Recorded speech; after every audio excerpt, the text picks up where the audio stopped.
he's writing the book as a cautionary tale, right? And he says, listen, if I could do it all over again, I would still try to get rich, but I would have, instead of making, hundreds of millions, maybe he makes 10 million or 20 million, whatever the case is. But the most devastating part is if I could do it all over again, I wouldn't have missed my kids growing up and I would have had fun. What is the point of living in a 30,000 square foot house owning an NBA team and you didn't even have fun? As he's trying to write this book, his co-author is interviewing his wife, and she says the most devastating thing, that if my family said this about me, I don't care if I have $1 billion, I'm a failure. And she goes, I miss him, but it's not like he was here when he was alive anyways. When you read a book like that, you get to the end, it's like, I'm not going out like that. I, last night, was with one of the first esports performance coaches. So he is a mental performance coach that is employed by an esports organization to train their mental athletes, as they call them, to maximize their performance. And the stuff that they're doing with these kids is so cool. Taking across all of the stuff that we've seen from physical training now and porting it across into something which is actually, I think, the most mentally taxing sport that exists. Yeah. Because you can move your avatar on the screen significantly quicker than you can move your body, which means that you're basically overclocking your brain. Your brain was meant to move limited by the pace of your body moving when it comes to reaction times. And what you're doing now is you've managed to overclock the physical world, and you're now trying to catch up mentally. This guy was fat. Thanksgiving dinner, nerded out with this guy for like 2.5 hours. It was brilliant. That industry is very fascinating. Do you know Blake Robbins by chance? No. Okay, Blake Robbins, he's a venture capitalist. He's over at Benchmark now, but he actually incubated 40 Thieves, that esports team and the brand and everything else. But his focus and why he's been invited to take part in one of maybe the most prestigious or one of the most prestigious venture capital firms at a relatively young age. I think Blake's like late 20s or whatever the case is. He's obsessed with the edge of the internet, and he has this great line that has actually taught me a lot, that everything is a game. And his point is like, if you look at gaming as an industry, it's bigger than music, movies, and a bunch of other things combined. So I do think, like, it doesn't surprise me that they're at the cutting edge. Of course, they're going to have some kind of performance coaches. I think everybody does. Like, almost all the top performers have somebody that they actually want to bring in. In fact, I just reread. So I've probably done, I don't know, 10 or 12 biography episodes on Steve Jobs. And then not only do I reread, like I read every single book I could find about him, and then I would reread my favorite ones and then make episodes every new time, because the words on the page don't change, but like everything that you've learned since the last time you read it has changed, right? And then I would map out in the book all of the people that he was inspired by, because none of these ideas are new. And I wound up mapping it out, and I did like a little bonus episode called Steve Jobs and His Heroes. And it just traces, I've done 39 episodes on Steve Jobs and the people he actually mentions, whether it's Da Vinci, Alexander Graham Bell, Edwin Land, the founders of HP, all these people that like influenced the way he thinks about his work. And something Steve did on the second time he went to Apple, right? The time where he created all that value. Because if you think about it, he's kicked out of Apple, spends 13 years in the wilderness, right? From like age 30 to 43, comes back. And essentially, the way to think about it is like Apple's in terminal decline. It's almost bankrupt, right? It's running out of money. They pay $500 million for Next. And you could think about it as like they paid $500 million to rehire Steve Jobs, and they got the deal of a fucking lifetime, right? Fast forward, now we're 20 years later, it's the most valuable company in the world, worth like $2.4 trillion. But what he realized was it was very helpful. And I actually heard a bunch of episodes you referenced, me and you both share an admiration for Charlie Munger. He's like one of my personal heroes. And he says this, he's like, the role that he plays with Buffett, it's like, it's very useful to have somebody else to organize your thoughts with professionally, right? That's the role that he plays with Buffett. So what Steve did is he hired this guy, and he had no official role inside of Apple. So he'd fly down, he lived in Seattle, he'd fly down to Cupertino on Sunday night. I think he would spend from Monday, Tuesday, and Wednesday. All he would do is shadow Steve. He could not say, he had no authority inside of the company. He's with Steve all the time. And when they have a minute, they'll have lunch together, or they pull him to the side, they have one-on-one conversations. And it's that same thing. It's like, you might not call it a coach, but it's somebody that is not a part of your company, right? Doesn't technically work for you, but is very helpful to bounce ideas off of and to like organize your thoughts. So whether you call it a coach, performance coach, a friend, a confidant, I think that you see that idea over and over and over again. There's that story about Marcus Aurelius as he was walking through the streets of Rome. He would pay another guy as all of the small folk were throwing flowers at him and saying, "You're amazing. You're this sort of god emperor. We're so glad that you're here." And empire was flourishing, and there's this guy walking behind him, just whispering in his ear, "You are only a man. You are only a man." So you could imagine if you were able to bring somebody back down to earth like that, but also have that as a confidant, someone that you can bounce ideas off, just how powerful that would be. I've noticed since moving from having a business partner in my last company to now doing the podcast where it's me at the sort of top of the tree doing it on my own, I do miss being able to speak to someone and just go, "Dude, I've got this idea. Am I being a dickhead? Like, is this a good idea?" And you go, "Yeah, of course it is. Yeah, I knew it was. Thank you. I knew it was. I knew it was a good idea. I just needed someone to externalize, like to just blow off all of that extra kind of mental energy and just cut through the noise." One of the guys that I've heard you talk about a good bit, and I keep on hearing about him from people that I respect a lot, but I don't know much about him, is Paul Graham. Yeah. What do I need to know about Paul Graham? So Paul Graham's, I just spent the last 3 weeks inside of his mind, because you can read all of his essays online for free at paulgraham.com. And he's been writing for, over 2 decades. In fact, I was talking to a friend of mine, my friend Patrick, who runs the Invest Like the Best podcast. And we were talking about that because, every single, as far as influential writing for technology startup founders, it's like Paul Graham's essays. And I'm talking about the last 15, 20 years. It's like Paul Graham's essays, Jeff Bezos's shareholder letters, which are absolutely fantastic. I've read, multiple times. And then Peter Thiel's book, 0 to 1. And so I spent the last 3 weeks, I did 3 separate episodes on Paul Graham's essays. And I was like, you know what? I'm going to reread 0 to 1. I think this is the 3rd time I read it. But in the view of how does this relate to what Paul Graham, how he thinks. And the thing that I think relates to what you and I do is he has this idea. In fact, the collection of his essays is, you can buy the book. It's called Hackers and Painters. And he's at the very top levels, there's no painting by numbers, right? A lot of the best things are, I hate to use this word art, because that's not the way I think about when I make a podcast. I think of it's a craft, and it's I'm actually making something, but it's not science and it's not art. There is a form of taste to it, right? And so he's the best painters are that way, the best computer software, the best programmers are that way, because he's a programmer. He says the best musicians are that way. I think podcasts are the exact same thing, where there's this great, I watched your appearance on Joe Rogan Experience, which was fantastic, by the way. You did a good job. Thank you. And it was fascinating because, Spotify, before they tried to do that deal with Rogan, this came out. The person I forgot her name, but the woman that was in charge of this is well, is there a way for us to say, can we replace Joe? There's nobody that has an audience his size, right? But can we replace him with maybe 5 that are similar, and we'll kind of package it up and it replaces them. And so they ran this test and no, we have to back up the truck, and there's only one Joe Rogan. And so if you would even ask Joe, why is your podcast so popular, right? Or he's gonna have a hard way describing it, because he's I'm just being me. I'm following my natural interests. And one thing that I always say, and this relates to Paul Graham too, is the most interesting people are the most interested.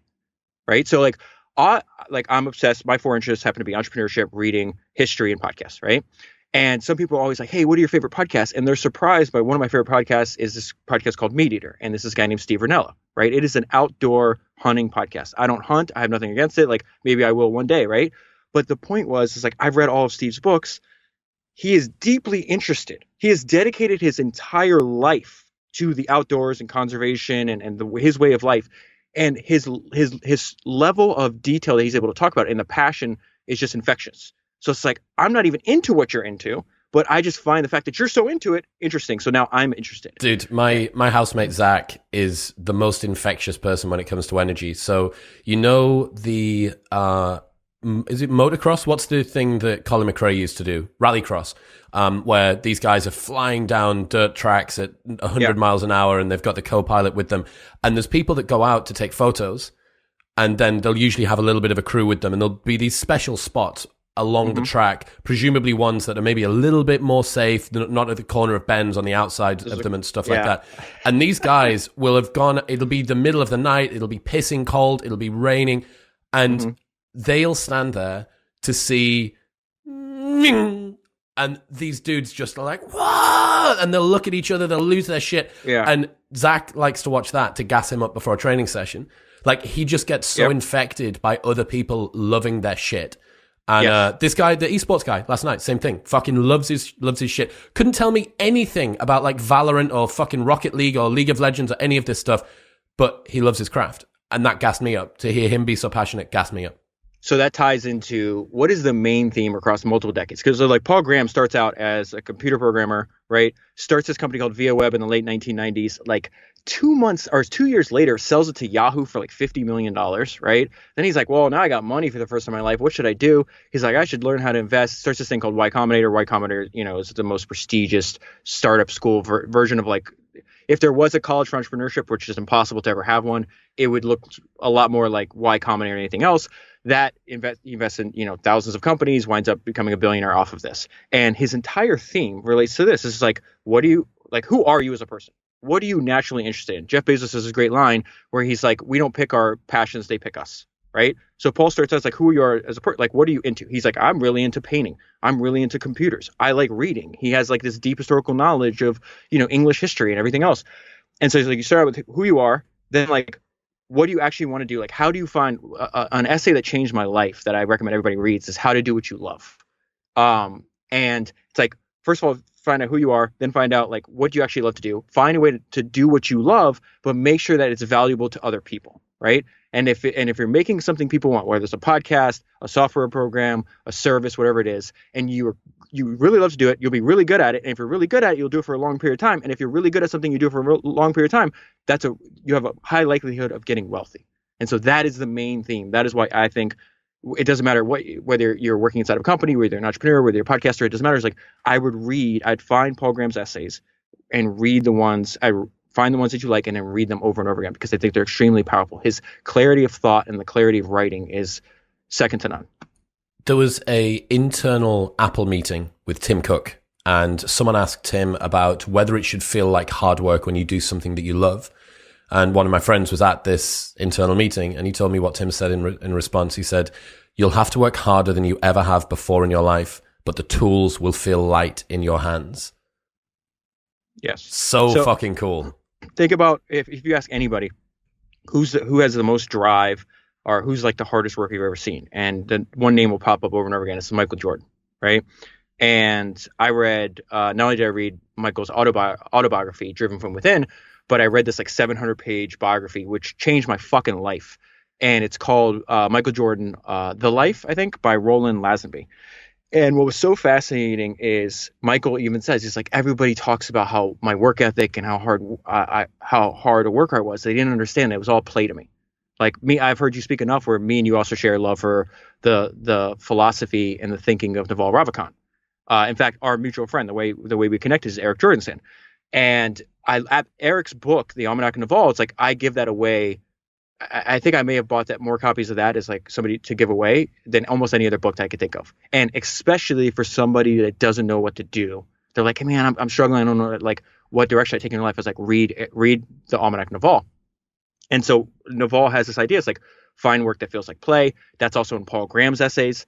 And you see it again in Michael Jordan. So it's like, wait a minute, like maybe Naval was influenced by Paul Graham, but Michael Jordan sure as hell wasn't. And yet he arrived at that same conclusion. He's just like, I'm the laziest. And you would see this in his childhood. They're like, man, we couldn't get this guy to clean the kitchen. He couldn't do his homework. But when it came to playing sports, baseball first and then basketball, he would never get off the field. And then he'd realize, oh, where am I weak? Then he'd go he's like, oh, I need to lift weights, or oh, I need to work on my endurance. Oh, I need to find a coach that can actually teach me. And he was just an absolute sponge because it felt like play to him.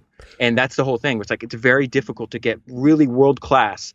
Go back to the Joe Rogan. It's just like, what are the things that he's obsessed with, right? He's obsessed with, and they all interconnect if you really think about it. It's like he was doing UFC commentary for free when it was nothing, I wish somebody would write a biography of Dana White because that's a fascinating story that needs to be told. It's like you buy this company that's almost going out of business for $2 million. You blow it up, make it a worldwide sport, sell it to ESPN for $4 billion or something like that. And then you ask him, were you ever going to quit? He's just like, I love what I do. I travel the world. I stay at the best restaurants. I or stay at the best hotels, eat at the best restaurants, and watch the best fights in the world. He's like, I'm not even working. Like, why? Like, there is nothing to quit. Like, there's nothing I'd rather do than this. And so I think that's like you picked up on, like, that's the key. It's like, if you really want to be great at something, you have to do it for a long time. And if you don't really love to do it, you're not going to do it for a long time. There was this story I heard about Steffi Graf, German tennis player, like savant when she was still playing. And as a kid, they did an assessment of motivation and of technical skill. and some people were coming in high on one and low on the other, and so on and so forth. Steffi Graf came back as 10 out of 10 on both. So what you have with this person is not only someone who has the raw talent to be able to beat you, but they're going to continue outworking you, and to them it's not even going to feel like work. I mean, it feels trite to talk about this now, right? Like, no one can beat you at being you. It's very difficult to beat someone that's having fun. Like, you know, how many times do we need to drill this home? But perhaps one more time. Like, it's an important lesson. I have something interesting to say about that, because this is something that I discovered. Because, so, like, fundamentally, right? I should back up. Like, for the podcast so far, I've read, close to 300 biographies of history's greatest entrepreneurs, right? To even get on Founders Podcast, you have to be so good at your job. Somebody wrote a fucking book about it. Like, that's an insanely high bar, maybe the highest bar that you could possibly have, right? And so where everybody thinks it's like, these people must know something we don't, right? It's like, must be super complicated or something. It's like, no. It's like, they identify the basics, right? They identify a handful of things that are important to them, and they repeat them for decade after fucking decade. Jeff Bezos is a great example of this, right? If you think about it, like, Jeff Bezos mastered what it means to run a high growth technology company on the internet before there were any playbooks, right? Like, he essentially wrote the fucking playbook. When he started in 97, how many people started an internet company in 97? They're still going today. Like, he wins by endurance. Let me actually show you something real quick, because this is going to tie into it in case I forget. But, like, this is my lock screen, right? That is a cover of Ernest Shackleton. This is a fantastic book written by Alfred Lansing called Endurance, right? And the reason I have Ernest motherfucking Shackleton looking at me every time I look up through my phone is because he had a family motto. His family motto was, by endurance we conquer. And so something I've noticed from sitting in a fucking room by myself for 4 years, 7 days a week, reading every single day of my fucking life. I read a biography of an entrepreneur for hours. That's the first thing I do. After I wake up, I wake up, work out, and then I read for hours. As long as I do that for the rest of my life, I'll get whatever I want out of my life, because then I package up what I learn and I put it on a podcast for other people to benefit from, right? And so what I notice about these people is just like, going back to Jeff Bezos' example, it's like, he has, they call them Jeffisms. It's not like he needs to remember 25, 30 different things, right? It's a handful of principles that are very important that he's going to repeat over and over and over again for decades. So I understand people say, oh, it's trite to say, do what you love, or it's trite to say that you have to have endurance. It's like, no, these are the fundamentals. There's a great conversation that happens between, so I've done, I don't know, 2 podcasts on Michael Jordan. I've done like 2 or 3 on Kobe Bryant. I just read another 600-page biography of Kobe Bryant, right? That one of the last interviews Kobe did, right? This is so fucking important to understand, because you see this in every single domain. One of the last interviews he did right before he died, he talks about that he was on the phone with Michael Jordan, right? And he's like, Michael, he's watching, unfortunately, the daughter that passed away with him in the helicopter crash. He's like, man, I don't really like what their coaches are teaching me. He's like, they're teaching these 12-year-old kids like all this fancy shit. He's like, spin moves and all this other stuff. And he's like, I'm pretty sure I didn't learn this when I was playing. So I was like, let me call Michael and see what he says, right? So he's calling up Michael. He's like, hey man, he explains the story. I think they're teaching these kids way too much fancy stuff. They're not focusing on just mastering the fundamentals on a deep fucking level. And the way to do that is repetition over and over and over again for a long time. And he's like, Michael, what do you think? He's like, Michael, what were you learning? What were you doing in basketball when you were 12? And Michael goes, dude, I was playing baseball. And then Kobe says, I'm pretty sure he's being interviewed by Alex Rodriguez, the famous baseball player. He goes, think about that. And his point being is like, the greatest basketball player to ever live hadn't even picked up a fucking ball yet. Your 12-year-old does not need to know these spin moves and all this other fancy shit. Focus on the fundamentals. And they do that on a deep fundamental level for decade after decade after decade. I want to go back to this idea that you and I both share an admiration and love for Charlie Munger. He has this great thing where he's saying, hey, master the big ideas in all these domains. So he has this thing, he says, like, they carry most of the freight, I think is the term he uses. He inspired me to be like, what am I learning from, doing this rather unusual work that I do? It's like, my version is like, time carries most of the weight. I just heard, or I saw a tweet that you said where it's like, you've been doing this podcast 500 and some fucking episodes, right? First of all, as I do, and we don't have to get into business podcasting because I'll never shut up about it because I'm completely obsessed, but like, everybody's like, oh, it's too late to start a podcast. There's millions of them. And then you actually look at the data and it's just like, how many of them are producing, how many of them are still producing to this day, have done more than 10 episodes and haven't fucking quit. And it's like a couple 100,000. And so my whole point is like, imagine being able to go back on the internet when there's only a couple 100,000 blogs or a couple 100,000 websites, and you're telling me it's too fucking late. What are you talking about? That's insane, because everybody quits at everything. And the reason I was so interested is like, not only do I respect Eric Jorgensen's opinion a lot, and I find him an extremely sharp and articulate person, but he's like, Chris is the real deal. But I can see that you're the real deal because it's like, this dude has done something 500 fucking times. How many people have done that? And then you had said something, he's like, I've been grinding away, trying to get really good at my craft. And I want to talk about this conversation that you had with somebody I also admire, George Mack, which I didn't know his name was George McGill until you said something. I've been following him on Twitter for years. And we've been DMing and stuff because he listens to Founders too, but another sharp guy. But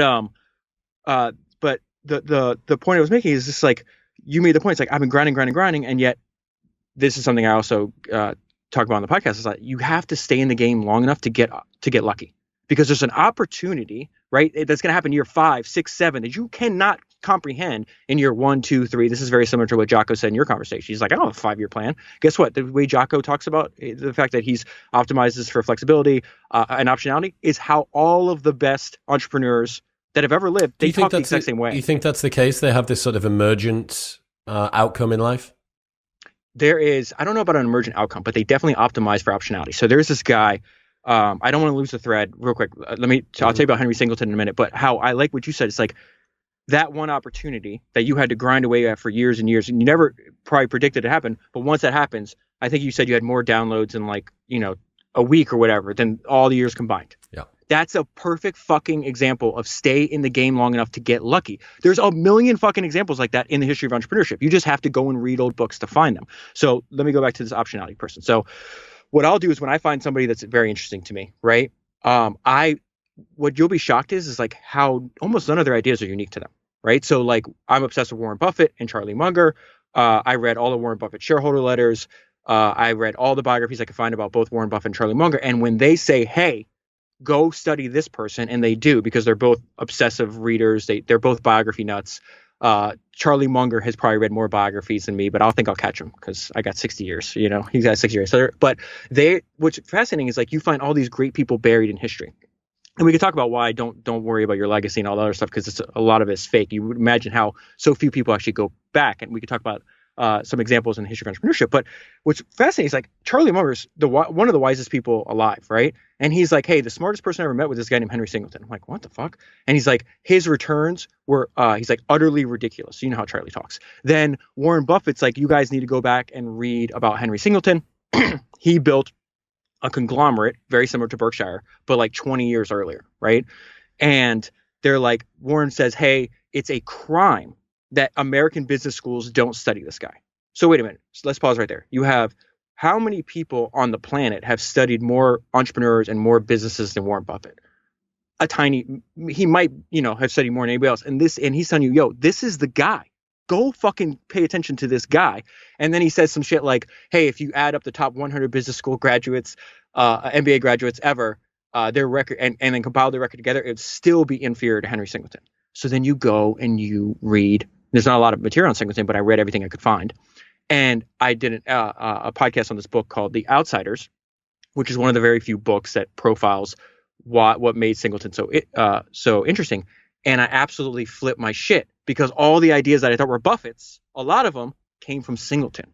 And to me, that's inspiring, because it's like, I can thrive and be wildly successful, and I don't need one single original idea of my own. I just need to master what some of the best people in history have already figured out for me. And then you could pick up the book, and in 10, 15, 20 hours, you get the distillation of a career and lessons they had to figure out over 40, 50 years. That's absolutely insane. So Henry Singleton's like, listen, he has got this famous quote.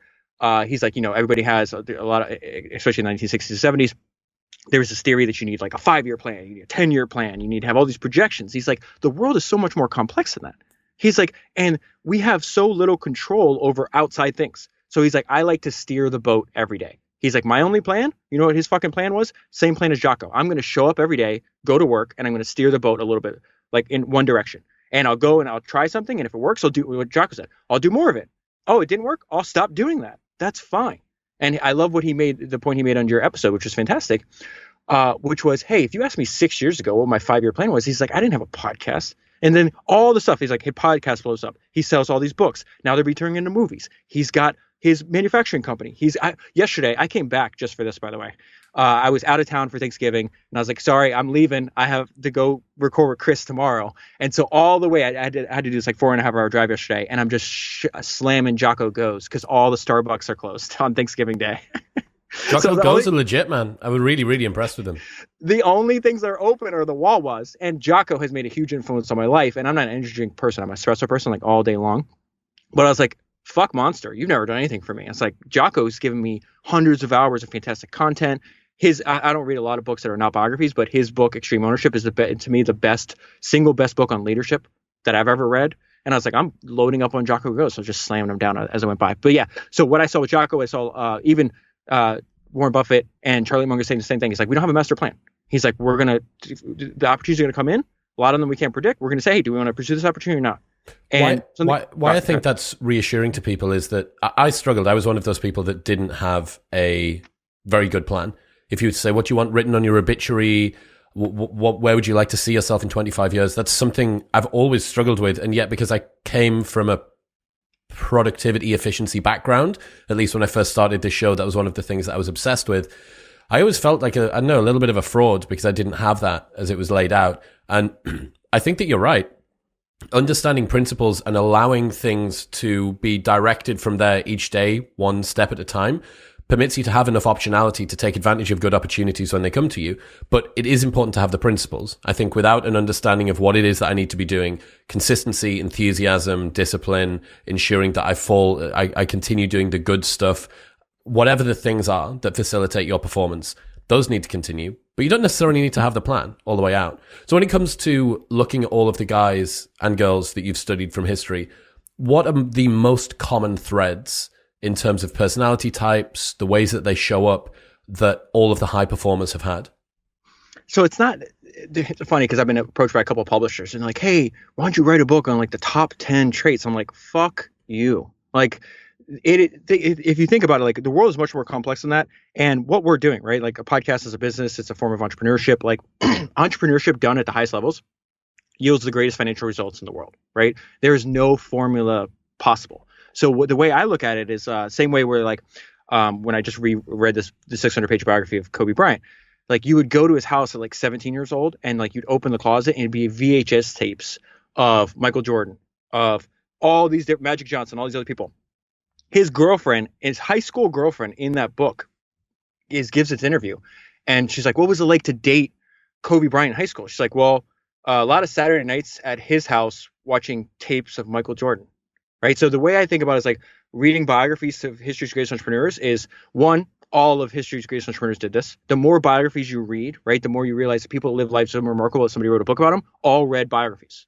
Like it is, you can read other things and you should read other things, but I don't think you can have a complete human life without reading biographies consistently. You know, the way I always say is like, if I like people are like, how should I use Founders Podcast? Because now there's like over 400 hours and like I add to it constantly. It's like, listen to an episode, find one book that you like, read one biography a month, right? This is like the minimum like requirement in my opinion. Read one biography a month and then listen to 2 episodes a week. That means after a year, you would have downloaded key insights and lessons from 100 different history greatest entrepreneurs every year. And then you got to go deeper because my episodes are only an hour, maybe 90 minutes. It's like these books take me, for every 1 hour of audio that I create, I'm reading at least 20 hours. Like this is not a fucking game to me. Like I take this dead seriously, just like history's greatest entrepreneurs do. So one thing I would say, like one trait like that a lot of them have is the importance of practice. And so there's this maxim that I repeat over and over again, that the public praises people for what they practice in private. The public praises people for what they practice in private. I repeat that to me over and over again. And I mentioned earlier, it's like, why did this guy say that reading a biography of Michael Jordan changed his life? Like, what the hell does it, like, that sounds silly to me. Like, how could that possibly be true? And there's this one story in there that I thought was so fucking remarkable because it talks about the difference even at the highest level. So to get into the NBA, there's like, 400 NBA players total, right? Out of millions of kids that want to do it and maybe have tempted to do it. Then you get to like the All-Star and maybe you have, 24. Now the 400 down to 24. Then in 1992, Jordan is invited to play on the Dream Team in the Olympics, right? So now you have 12. Like you can't get higher than where he's at. And he was thinking about not doing it because he's like, I've been in the playoffs. We're winning championships. He's winning every single award he could possibly have. He's at the top of his game. But he's like, I'm going to do it even though my body's beat up. because these are the best basketball players in the world, right? And I want to see their practice habits. So the reason I say that book changed my life is because Jordan says he'd rather miss a game than miss practice. And so he gets there, and I get goosebumps. I already have goosebumps because I know where the story's going to end. And he gets there, and he sees the practice habits of the other people in the dream team, which they are at the top of their class of their profession, but he's winning more championships than them. His accolades are just better than he's the very top. And he said something that fucking changed my life. And he said that they were deceiving themselves about what the game required. And so that from there, how I apply it to my work is like, I'm going to work on the podcast 7 days a week. I'm going to read biographies for hours and hours every morning. When I'm done, I store all of my highlights and my notes in this app called Readwise. I have over 20,000 highlights and notes from all the books I read. And so what's my second half of my day is fucking practice, which is now rereading. It's not good enough that I read a book a year and a half ago. That's not fucking good enough, dude. You're asking people to spend an hour and a half of their time with you in their ear. So I have to make sure that I am not only like I have to live this stuff every single day. I was just invited to speak at a company. It's a private investment company. It's 93 years old. The CEO of the company is obsessed with founders. They have $250 billion of assets under management. And the CEO, me and him get on a Zoom beforehand. They're having a company offsite with like 40 to 60 other partners. And he's like, hey, do we want an outline or whatever the case is? I go, I'm perpetually prepared. I promise you, I will show up. You can ask me whatever the fuck you want, and I will know it backwards and forwards. And he's like, why? And I explain I got this idea from Michael Jordan, and then I'm not fucking playing basketball over here. I'm making podcasts and reading books. But the principle is the same thing. So let me tie this to one of history's greatest entrepreneurs, Sam Walton, right? If you think about how fucking crazy Sam Walton's story is, that dude started out in retail when he was like in his early 20s, right? Doesn't hit it for like 25 years. He was like 44 when he founded Walmart, right? But he wasn't like lollygagging. He was like working at different forms of retail. He was just having to go through that experimentation, the time carries most weight thing, right? And so he had this idea for Walmart. He was under financed. And his idea was, hey, all the big retailers in the big cities, I'm going to see if I can build these stores that are far out in rural America, right? In towns of 8,000, 10,000, 15,000 people, right? I'm going to pick cheap real estate, and I'm only going to compete on price. The thesis behind Walmart, which if you think about this, the thesis was proved correct. As a result of his thesis being proven correct, he generated one of the largest fortunes the world has ever seen. His fucking kids are still like, if you combine all of Walmart's kids, like his descendants into, he split it up, right? But if it was like one person, they'd be the richest, if not the richest person in the world, right? And that idea came from this. It's just like, well, I think there's an opportunity here that no one else is pursuing. I have a hypothesis. Let me test it. He didn't have money. He goes to, it was this thing called Ben Franklin Stores, which is, I might be getting the name of the company wrong, but it was essentially like early franchise, a headquarters that would franchise. You could buy retail franchises from them. And Sam was running one of those. And he pitched them on the deal. And they're like, no, we don't want to do this. That was a Friday. The next day, the guy that told him no goes to his local Kmart, right, just to go shopping for whatever, because Kmart was a giant company. And he hears this voice. He's like, where the fuck? Why does that voice sound so familiar? And it's Sam Walton in there in Kmart with his notebook, which he would go. Sam Walton went in more. His version of practice is going in more retail stores than anybody in history. His kids talk about this. He's like, it doesn't matter if we're in Europe on vacation, we're anywhere, any vacation. He's like, we have to stop, and dad has to look at his stores every day. And so this guy that had just turned him down from one of the best opportunities, which turns into Walmart, right? So he fucked this up. He just said no to the best opportunity of his life. Sees Sam Walton talking. He's like, okay, how do you guys do inventory? Okay, why is this price this way? Taking notes on a Saturday morning. That's his version of professional practice. And I saw somebody tweet about this, and they're like, imagine competing with Sam Walton. And so the way I look at it is like, when you're reading these biographies, when you're picking up these ideas, you might read a 400-page book, or you might listen to an hour and a half of my podcast to pick out one or two ideas, but those ideas will stick with you forever. And then you can figure out how that applies to your actual craft. No one goes back to the Henry Singleton thing. You mentioned something I wanted to jump on, where it's just like, none of this works if you don't work yourself in a position to trust your own judgment. As a podcaster, as an entrepreneur, as an investor, who obviously these are the people I make my podcast for primarily, right? If you can't trust your own judgment, you were just saying you used to have a business partner, now you're top of the heap. It's what you'll also see Paul Graham talks about. It's like founders talk, they realize like other founders outside their company, and Paul talks about this in essays, have a more of an understanding of what they're going through than their employees. They can't talk to their employees about that. You also have, you and I have a gift where the easiest way to make friends is to have a podcast, and then you listen to other people's podcasts, and now you're friends. So like you can talk to other people. So those are just some of the ideas. I don't want to keep rambling, but those are just some of the ideas that appear over and over again. It's like the importance of practice. It's like the unbelievable amount of dedication. Jocko said that on his podcast. It's like how many. I heard him say something on an Instagram live one time that just made me laugh. And he's like looking at his phone, like reading the questions, and they're like, "How many hours a week do you work?" He goes, "All of them."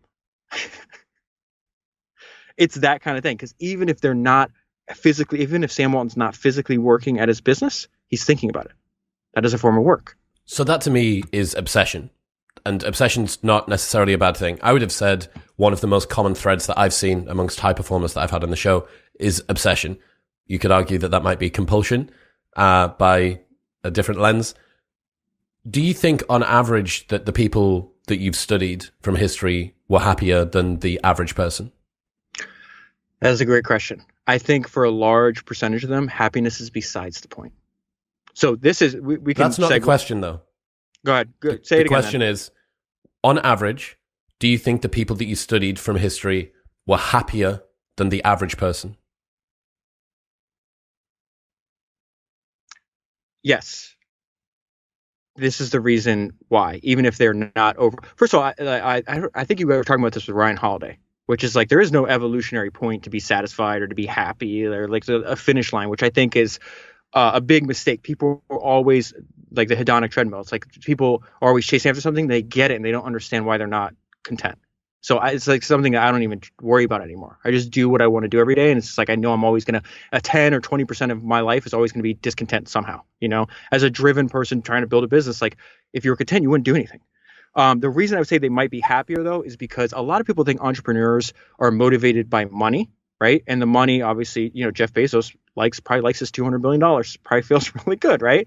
But it's very clear. It's like they're motivated by control and independence. They want control on how they spend their time. Like business building is world building, right? You're able to build a world within your world. Like in your and I case, right? We get to choose what we're going to do when we wake up tomorrow. You get to choose who you speak to. You get to choose. You have complete control over people around you. I have friends, man, that even if they like their job, they hate some of their coworkers. Imagine how unnatural that is from an evolutionary perspective to spend half of your waking time around people you dislike or don't trust. Like so, and to that degree, I think because they have control, and Sam Walton's case, he's like, I had fun. One of my favorite quotes of his is like, most people don't enjoy what they do. I really enjoyed it. And he wrote those words when he knew he was dying of cancer. He had cancer all over his body. He knew he was dying. And he's looking back. He's like, no, there's very few things that would change. The ending of Phil Knight's, founder of Nike, he has a fantastic autobiography called Shoe Dog. What was crazy is that talks about like he has this dream, right? Of he has this goal he wants to do, this idea he wants to do, and then that book, every chapter is a year, goes in chronological order, and then ends with the IPO of Nike. And the crazy thing is, this guy overnight, now he's worth $175 million overnight. He's like, this is amazing. And then he gets to the end of the book. He's like, what do I wish? He goes, oh my God, I wish I could do it again. Like, I wish I could go back and literally redo this. And now he's writing those words as a 70-year-old man. He knows like there is no time for that. That's not going to happen. So yeah, they may be happier than the average person because they have more autonomy and control over what they're doing. But these are not like, I don't even know if it's possible for many of them to be quote unquote happy. Yeah. Content. So the common, like the answer that I would usually give when people ask about high performers, I had the performance coach, Michael Gervais, who was the guy that looked after Felix Baumgartner's psychological training for him to jump from the edge of space. Okay. Had him on the show. And Felix was struggling. He had claustrophobia when he got inside of this suit and there was pressure. Michael was brought in to coach him back out of that. And I asked Michael, on average, do you think that the highest performers in the world are happier or more miserable? And his opinion was that they're more miserable. And the reason that he gave was that a lot of people that are high performers are driven by a sense of insufficiency, that they're looking to achieve success in the outside world to fill a void which is inside of them. And that is a common thread that I've seen with people that I have spoken to, that I've worked with, that I've been around. But I'm also perfectly open to hearing from you, someone that's been exposed to tens of thousands of hours of intimate connection with some of the most smart and successful people from history, that might not be the case. I do think a lot about whether people are sacrificing the thing that they want in order to achieve the thing which is supposed to get the thing they want. So, for instance, a lot of people would consider that being successful might make them happy, and in order to be successful, they will sacrifice happiness in the short term. And you go, okay, so you have an equation here where if all that you do is remove success from both sides, i.e. the strive, what you're left with is just happiness. And it's that story about the fisherman, the guy that goes down to see the fisherman, and he says, you could build this up into a business, and then if you built the business so big, all that you would be able to do would be a fish all day. And he goes, well, that's what I do right now. And I do wonder how many people are the fisherman.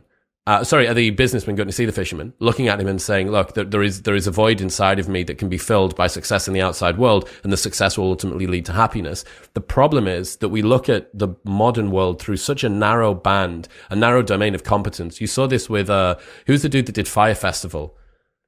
Oh, the one that went to jail? Yeah, him. That guy. Yeah. Anyway, the only reason that people don't like that guy, and it's a hilarious story, is because the event didn't succeed. If he'd had different weather, if he'd had different beds, if he'd managed to get the tents to look even remotely okay, he would have been hailed as the greatest event promoter of the last few decades, right? It would have been the greatest thing since Woodstock. The only difference is that he didn't get the outcome that he expected. Well, hang on a second. People aren't pointing the finger at him because he didn't get the outcome when it failed. They're pointing at him for these unethical business practices in the lead up to it. So what that suggests is that the ends always justify the means to people. Do you understand where I'm coming from here? I do. Yeah. Yeah, really, really interesting. That I always think about that Fire Festival guy whose name I can't remember.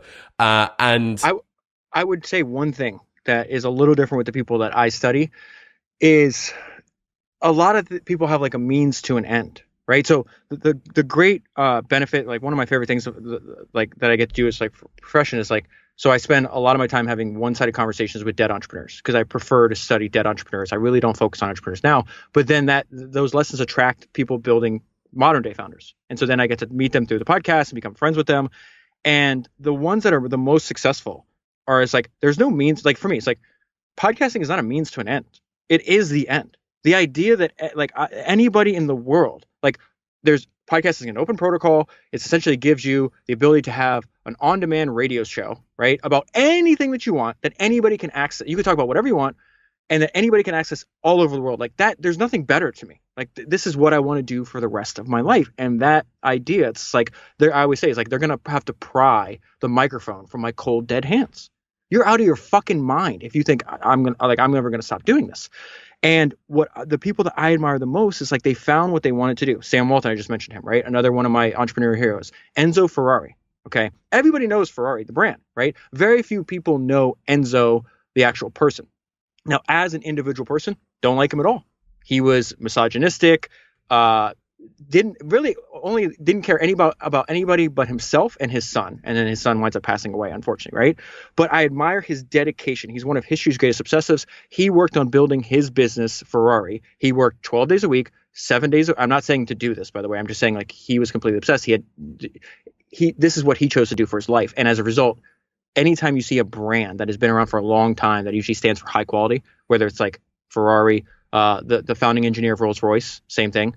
Apple, you always have, you could, Estee Lauder, Coco Chanel, Sam Walton, you trace it back to like this one obsessive founder, right? Mm-hmm. It's obsession, man. That was doing things not for, it was like, yes, they wanted to get wealthy and they all got wealthy, but they they went decades after. They kept working decades after they needed money. And in case of like Coco Chanel worked, she died when she was like 87. She was still working on her latest, like her latest fashion show, her latest fashion line, the year thing. I forgot what they call. Estee Lauder worked on her company until she died. Sam Walton worked on his company until she died. Steve Jobs, same thing. Is there something sad about that, though, that a lot of these people have got families? You know, they could have spent more time with their kids. They could have spent more time connecting with the people that they care about. This is my concern with unfettered, complete blue sky ambition and ruthlessness, that I worry that it sets a trend for people to believe that they need to go searching outside of simple lives in order to achieve something that will fulfill them when what it is that they're looking for is right in front of them. Like, these people are unbelievably ambitious. They're very obsessed. And what that leads them to do is to engineer a life which allows them to manifest that obsession. And it may be one of the greatest things for this particular person to go and do. Enzo Ferrari may have been built to create cars, probably was, but would his life in retrospect have been better had he have spent more time with his kids? Would his kids' lives have been better had he had spent more time with his children? I don't know if he had kids. My point being, like, looking at it through the lens of how do I maximize impact in the world, whether it be legacy, whether it be growth, whether it be money. And it's often not just the cash, as you've said, it's people continue after that. And you go, okay, well, like, what are you doing this for? You're doing this in pursuit of the pursuit itself. Cool. Great. Is that all that there is to life? Is a bigger question.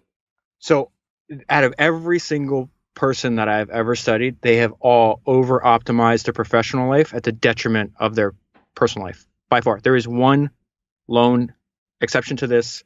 It is episode 222. It's this guy named Ed Thorpe. He is, the title in the fucking podcast I made is My Blueprint for Life, right? And he's got a fantastic autobiography. I recommend everybody read it. It's called A Man for All Markets.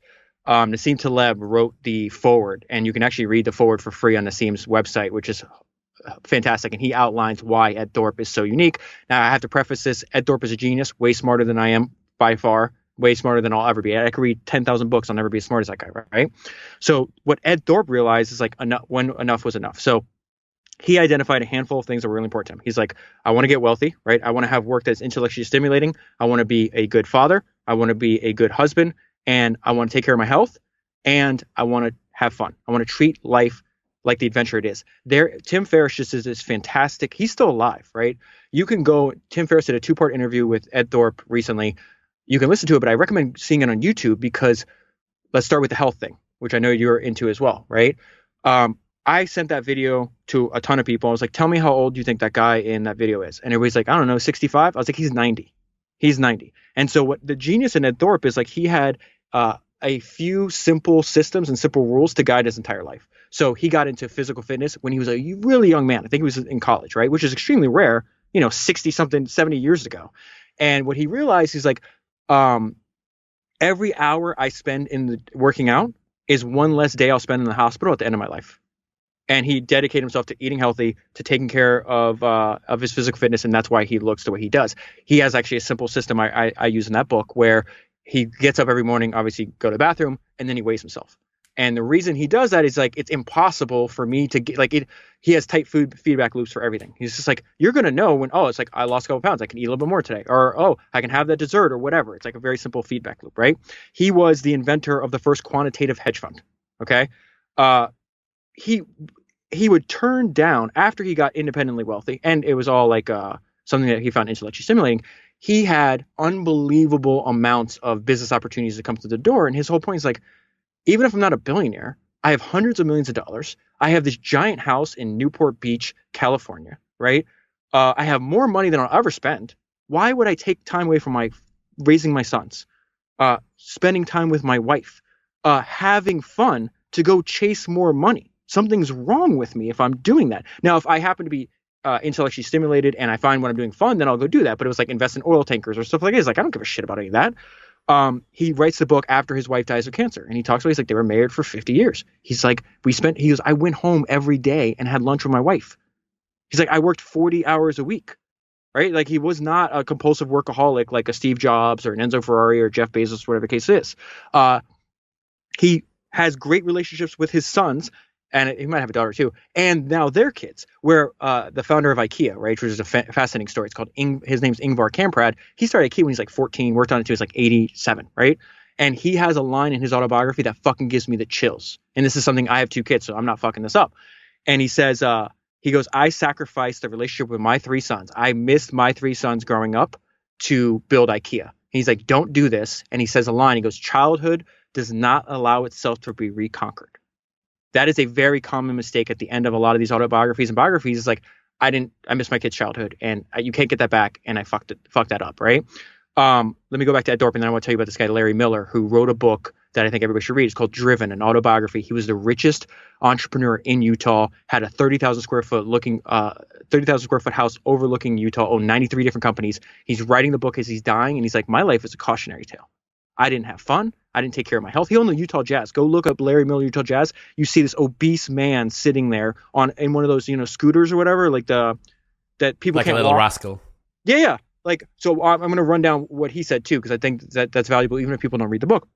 Let's go back to Ed Thorpe. So then he builds this wonderful business, right? He lives with a life adventure. He winds up having dinner, or he has dinner. They're both in their late 30s with a 38-year-old Warren Buffett, right? He has dinner, leaves the dinner. They wind up being friends. He leaves the dinner, turns to his wife, and he goes, he's going to be the richest man in America one day. Imagine being able, like, everybody sees Warren Buffett now as like this old guy, kind of chubby or whatever, eating fucking Diet Coke and McDonald's and stuff. But what I always do is, like, when I'm studying somebody, it's like I'll write in a book. It's like, I want to know when were they born, and then as I work my way through the book, I look at the years. So like, how old was that person? What were they thinking when they're 25? I'm in my late 30s. Like, what were they doing when they were my age?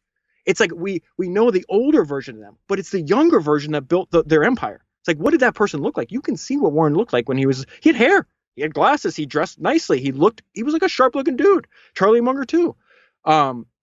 He winds up being the first LP in Citadel, which is like one of the largest funds in the world. So my point is, like, the guy had all these interesting. He built the world's first wearable computer with Claude Shannon, the father of information theory. Ed Thorpe invented card counting for blackjack, when ones and zeros and all that stuff. He's the one that invented that system. Writes a book in the 1960s called Beat the Dealer, sells millions of copies. This is my blueprint, because it's like, he was smart as hell. He made a lot of money, but he was good. He was a good friend. He was a good father. He was a good husband. He took care of his health. And then he had fun.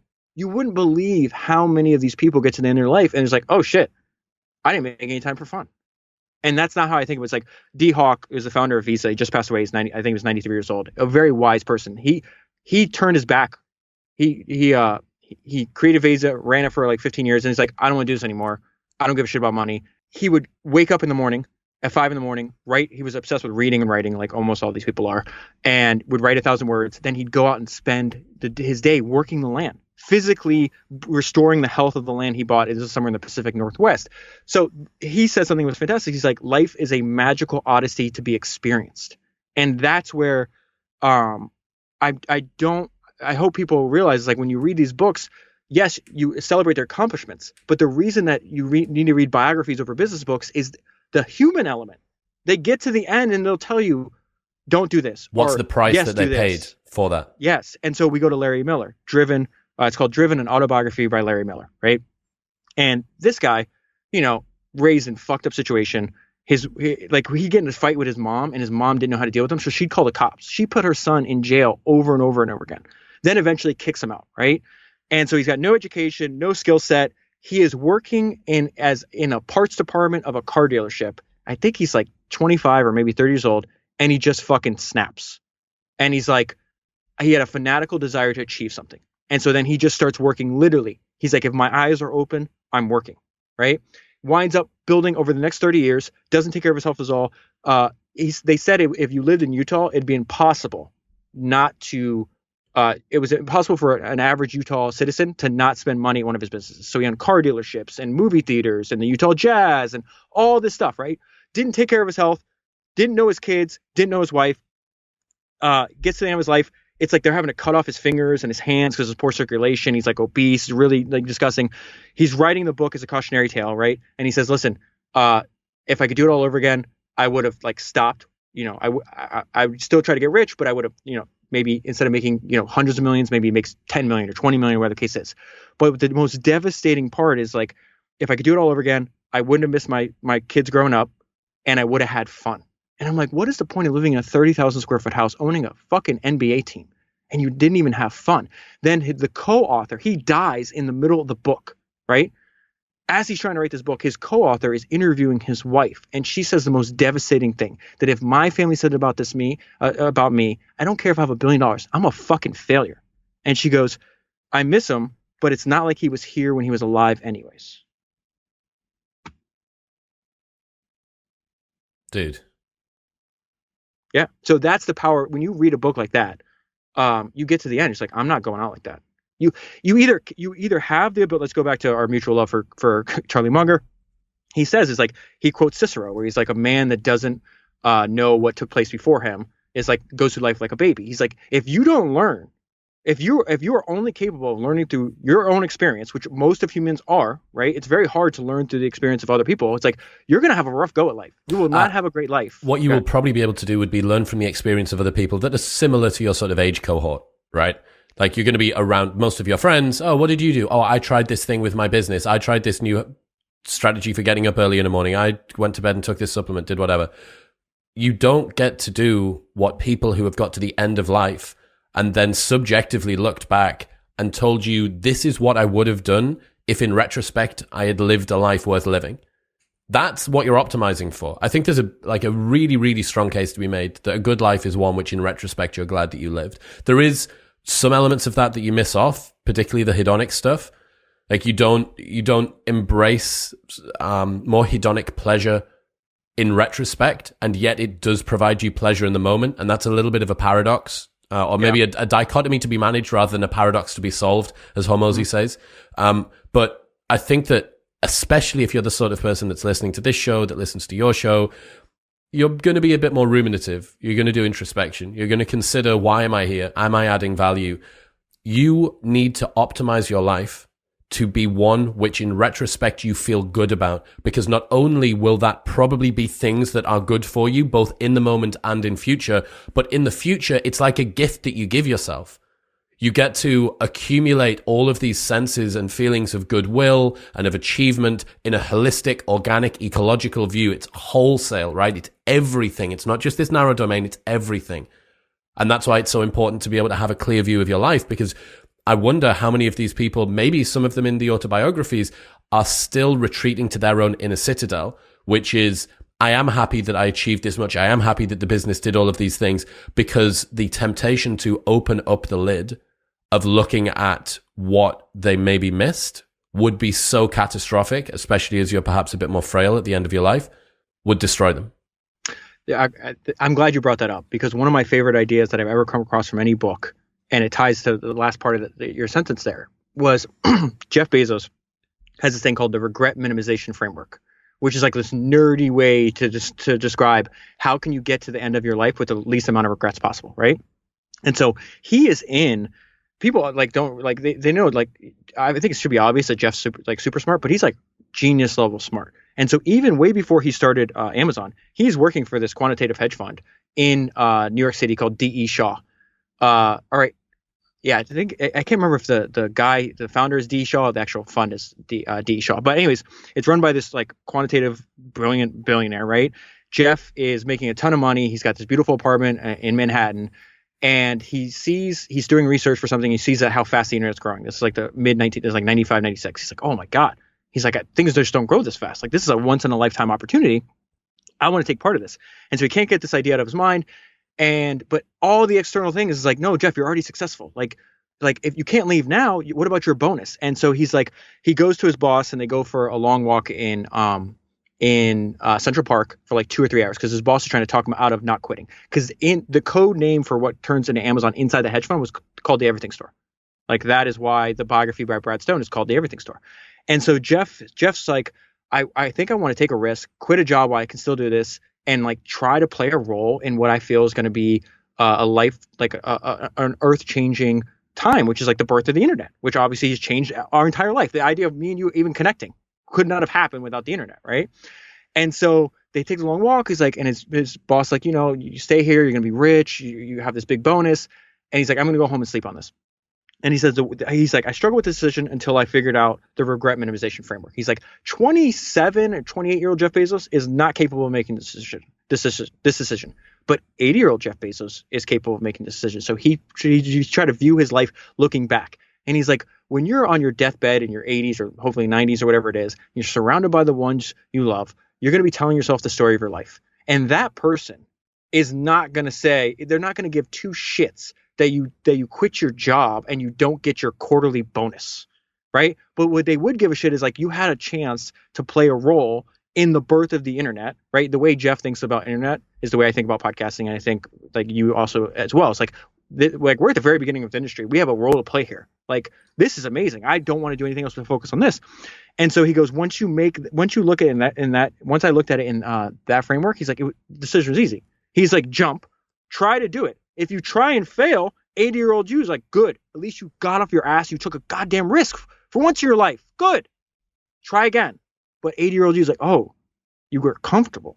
Like you were young and smart and he had no kids at the time. He wasn't even married yet. I think they eventually got married because Mackenzie winds up quitting and driving cross country with him. Now, how does that tie with what you just said? Because that makes sense, right? But then what happens? He starts up with his wife. His wife knew him before he was Jeff Bezos of Amazon. She helps him build the company. That's why she got this huge divorce settlement. But now you fast forward, he's one of the richest people in the world. He's an empire builder, complete like alpha nerd, right? Genius guy. Then he lets his family fall apart. Now, you and I will never know. Like maybe he's like, hey, I don't care. I just want to sleep around. I can get the best women in the world or whatever. Maybe that is what makes him happy. I don't know. But I would love to, in like these quiet moments, does he regret destroying his marriage or not? That would be a great question to ask. The price that people pay to achieve the things that everybody else desires is a question that endlessly fascinates me. I'm always thinking about it. Let's go to the other end of the scale. So we've spoken there about some examples of people that have tried to create more holistic views of success. Who are some of the most ruthless, ambitious, just stone cold killers that you've studied? Steve Jobs, to me, is the greatest entrepreneur to ever do it. And a lot of this is subjective. Like, but if you had a Mount Rushmore of history's greatest entrepreneurs, he's got to be. He's like elite. You can't have 4 other people on there that's not him, right? And the sad part about the fact that he was, I just like the quality of his thinking, the clarity of his thinking, the fact that he started the company. The first sale Apple ever made was made barefoot. Like he walks into the bite shop in Palo Alto or maybe Menlo Park, can't remember exactly where it was, and he makes Apple's first sale. And he doesn't have shoes on. He doesn't take baths.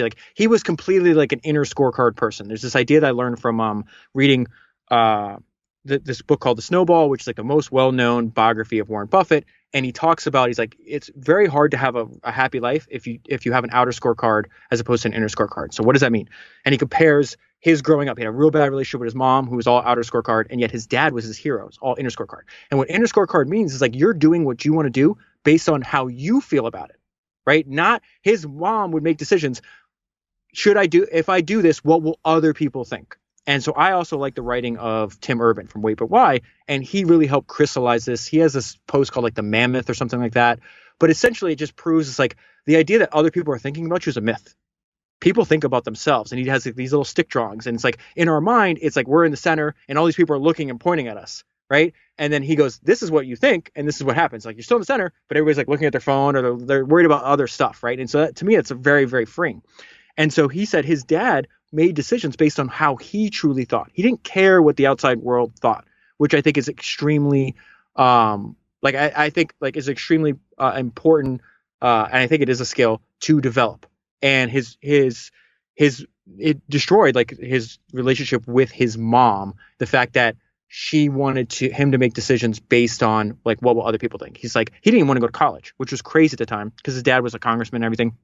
And he's already owning businesses. He owned like a farm. He had a bunch of stocks. This is like a young Warren Buffett. He's like read 100 books on investing. He's like, what else am I going to learn? And so they wound up making him go to school, whatever the case is. But what I like about Steve is like Steve is all inner scorecard. He's like he had one obsession. I'm going to make insanely great products. That is a term that he says. Insanely great products. He says that when he's like 20. Says it when he's 30, 40. Says it right before he dies. That's how he describes the iPad, the way before he dies. And so what I respect about him is it's like, how the hell do you make great world-class products in the 70s, the 80s, the 90s, 2000s, and then 2010, right before he died, right? But what's sad is I respect him for what he did professionally. But he says in this biography that he's working on as he knows he's dying with Walter Isaacson. And at the end, I recommend, even if you don't want to read the whole book because it's giant, read the last chapter, or maybe last 2 chapters where he describes his legacy. So it's like why he did what he did. And then he describes why he's spending some of his final days working on a book. And he said something that was devastating to me. He's just like, I wasn't around much and I want my kids to know why I did this. And so like that's completely, his ruthlessness was not, hey, I'm going to be the richest person in the cemetery. He doesn't give 2 shits about that. He's like, I'm going to make world-class products, right? And I'm going to spend all of my time and energy on my world-class products. And as a result, he where's that time coming from? Time is coming from taking care of his health, spending time with his wife and his kids. Maybe he spent time with his wife. That part I don't know, but like he definitely missed out on, some part of his kid's life. You looked at the Vanderbilts as well, right? Especially some of the super early ones. I thought about them when it came to ruthlessness. Okay. So this is fantastic. So what I love about what I think is inspiring about the history of entrepreneurship studying it is like there was a Steve Jobs before Steve Jobs, right? His name was Edwin Land. He was the founder of Polaroid. When you hear Steve describe all of his ideas, like, hey, I'm going to build a technology company at the intersection of technology and liberal arts, Steve would use that. He put a sign with that intersection on all of his Apple product releases, right? That's not his idea. That he literally took that from Edwin Land. He talked about this guy's my hero. Edwin Land was 70 when Steve Jobs met him. Steve was in his 20s. He talked about how important Edwin Land was in 1980. And as he's dying, he's still talking about the fact that Edwin Land was his hero. Now, you brought up the Vanderbilts. Everybody's like, I get a lot of questions like, okay, there's a Steve Jobs before Steve Jobs. There was a Warren Buffett before Warren Buffett. That's really reassuring, right? There's an Elon Musk before an Elon Musk, right? The equivalent to Cornelius Vanderbilt, when you get back in like the robber baron era, right? And I'm about to reread this book because it's so fucking crazy. There is no modern day entrepreneurial equivalent of a Cornelius Vanderbilt. Okay. Who I would compare him with is Vladimir Putin. Okay. Why do I say that? Because if you could have converted all of Vanderbilt's assets at the time of his death to cash, he would have controlled 1 out of every 20 American dollars in circulation. That is fucking crazy. Bezos, everybody at the top of the list is nowhere even, on a relative basis on how much currency was at the time. No one's fucking close to that, right? He had sovereign level, state level wealth. Just like Putin controls, it's like, it's not my money. Okay, you're controlling it, buddy. But also because, maybe Microsoft, Bill Gates and Steve Jobs might fight it out. Bill Gates and the founder of Google, they might sue each other. They might argue. They might say bad things about each other, right? If you mess with Cornelius Vanderbilt on a business level, he would try to fucking kill you. That is not hyperbolic. He literally did it. There's this great book called Tycoon's War. And it's about this guy, I think his name's William Walker. And William Walker was also a very special person. Like by the time he was like 18 or 20, he graduated. He had his like master's degree, law degree, and he was a doctor. Like one of these crazy geniuses winds up taking over a part of Mexico when he was like in his early 20s. Like the people just lived crazier lives back then. Anyways, William Walker also overthrew the government. I think it was Nicaragua, and he becomes president of Nicaragua, right? And at the time, Vanderbilt he was building these new businesses where the gold rush was going on. And so a lot of people on the East Coast wanted to find a way to get to the West Coast. And so you'd either go through like the Panama Canal or you go around like the South America. And so Vanderbilt figured out a way to cut through Central America through like ships, then donkeys, and then trains and all this other crazy shit. But it saved like a ton of time. So he was making a lot of money doing this. Some of his ships during this project just happened to be in the waters of Nicaragua, right? So William Walker's like, hey, I own this country now. Those ships are technically mine. And so he made the drastic mistake of confiscating property that came from Cornelius Vanderbilt. Cornelius Vanderbilt was like uneducated, like maybe 6th grade education, maybe not even that, right? He came up on the docks in his first business. Like they literally would solve business disputes with fists.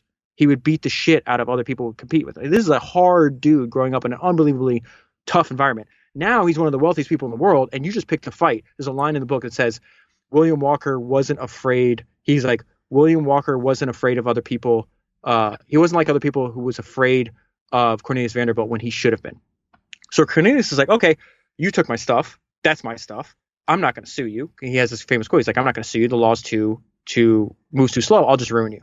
And so he goes to the Secretary of State of America. He's like, hey, we got to kill this guy. I want you to send troops down there. They're like, no, we're going to do that. Then he goes to Britain. Same thing. Like at the highest levels of government, which is a funny story I can tell you about Henry Flagler, which is a John D. Rockefeller, about how like there's this great line from Will and Ariel Durant, who've spent their entire life studying human history. And in this book called Lessons of History, they say a great line where it's like, in every age, governments have been corrupt and men have been dishonest. It doesn't matter what time period. It's always, and the government corruption and the collusion with a lot of rich entrepreneurs is constant as well. Still happens to this day. So anyways, long story short, he hires private mercenaries, some soldiers from America and some soldiers from Britain to go after, to get this guy. they wind up throwing his temporary government, taking him out to the beach, blindfolding him, and killing him. That's the Vanderbilts. That's the level of the robber barons. Like, there is a violent aspect to it, but there's also they just think way larger. They were not into competition. All this was they like combination. So let me give you an example. You know the brand Moet Chandon, the champagne. Thank you. So they go the owners of that company. They go to J.P. Morgan, and they're like, there's a problem with somebody in another competitor in the industry, right? And so J.P. Morgan, maybe you say, okay, maybe I need to buy the competitor because they're decreasing my profits or whatever. Champagne can only be called champagne if it's manufactured in that specific region of France, right? I think that's where it is. J.P. Morgan's response is just buy up the whole region. The level that these guys thought at is just like, now it's like, oh, I got to buy out my competitor. It's like, no, JP is like, I'm just going to own everything. Every single business that's in this region is now mine. It's like that kind of level of grandiosity that you just don't really see anymore. That's ruthless. I suppose, I wonder how much business has been nerfed a little bit. It's certainly, revenge of the nerds is something that people throw around a lot at the moment, but the business world is optimized for people that have got very, very high IQs, high conscientiousness, low agreeableness, and all that they do is obsess over one thing for a very, very long period of time. And that's where your competitive advantage comes from. There's this meme that I absolutely love. It's this sort of broad guy, maybe late 20s, and he's stood at the front of a Bed Bath and Beyond, and he's like pretty big, sort of built dude, and he's got this kind of crap shirt and tie on that you would have if you worked at a Bed Bath and Beyond. And there's a thought bubble coming out of his head that says, 5,000 years ago, I would have been a proud warrior. Okay. I'm so glad you said this. So one of the craziest books I ever read was this book called Hard Drive, Bill Gates and the Building of the Microsoft Empire, right? And the reason it's a fantastic book because it covers the first 35 years of Bill Gates' life, right? Up until the Microsoft IPO.